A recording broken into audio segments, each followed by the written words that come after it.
এই সিরাজগঞ্জের যমুনা নদী যদি গাজীপুর থেকে শাহজাদপুর পর্যন্ত লম্বা 35 কিলোমিটার একটি টেকসই বাঁধ নির্মাণ করতে পারি, সরকারের খাস জমি পড়ে রয়েছে, সেগুলো মিল কারখানার মালিকদেরকে স্বল্পমূল্যে বরাদ্দ দিয়ে অর্থনৈতিকভাবে সিরাজগঞ্জকে সর্বোচ্চ অবস্থানে নিয়ে যাওয়া, এটাই আমার প্রতিশ্রুতি।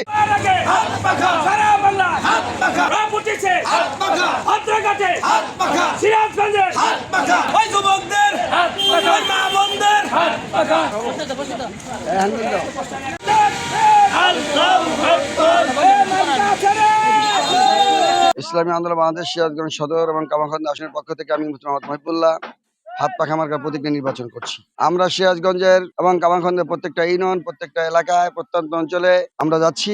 প্রত্যেকটা মানুষের এবার একটাই বক্তব্য, আমরা দুই দলকে দেখেছি, কেউ আওয়ামী লীগকেও দেখেছি, বিএনপিকেও দেখেছি, অন্যান্য দল যারা জোটের সঙ্গে ছিল তাদেরকেও আমরা দেখেছি। এবার আমরা হাত পাখা মার্কাকে বিজয় করব। ইসলামী দলের পক্ষে একমাত্র, যেহেতু ইসলামী আন্দোলনই একমাত্র ইসলামী দল, সেই ক্ষেত্রে এই সিরাজগঞ্জের মানুষ ইসলামী আন্দোলনকে বেছে নিয়েছে। আমরা দেখতে পাচ্ছি যেভাবে সকলেই সাড়া দিচ্ছে, মানুষ যদি সেভাবে প্রতিশ্রুতি ভোট দেয়, ইনশাআল্লাহ সিরাজগঞ্জ সদর কামারখন্দ আসনে ইসলামী আন্দোলন বাংলাদেশ হাত পাখা মার্কা আশা করি বিপুল ভোটে বিজয় হবে ইনশাআল্লাহ।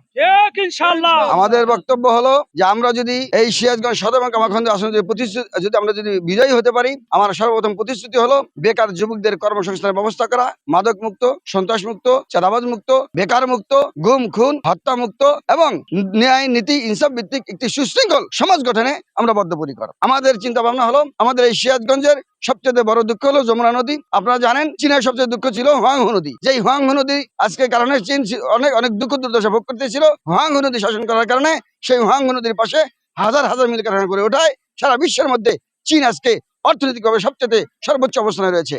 আমারও চিন্তা চেতনা হলো এই সিরাজগঞ্জের যমুনা নদী যদি গাজীপুর থেকে শাহজাদপুর পর্যন্ত লম্বা 35 কিলোমিটার একটি টেকসই বাঁধ নির্মাণ করতে পারি, এই যমুনার পাশে হাজার হাজার মিল কারখানা গড়ে তোলা সম্ভব। সরকারের খাস জমি পড়ে রয়েছে, সেগুলো মিল কারখানার মালিকদেরকে স্বল্পমূল্যে বরাদ্দ দিয়ে তাদেরকে উৎসাহ উদ্দীপনা দিয়ে মিল কারখানা গড়ে তুলে সারা বাংলাদেশ নয় সারা বিশ্বের মধ্যে অর্থনৈতিকভাবে সিরাজগঞ্জকে সর্বোচ্চ অবস্থানে নিয়ে যাওয়া, এটাই আমার প্রতিশ্রুতি, এটা আমার অঙ্গীকার।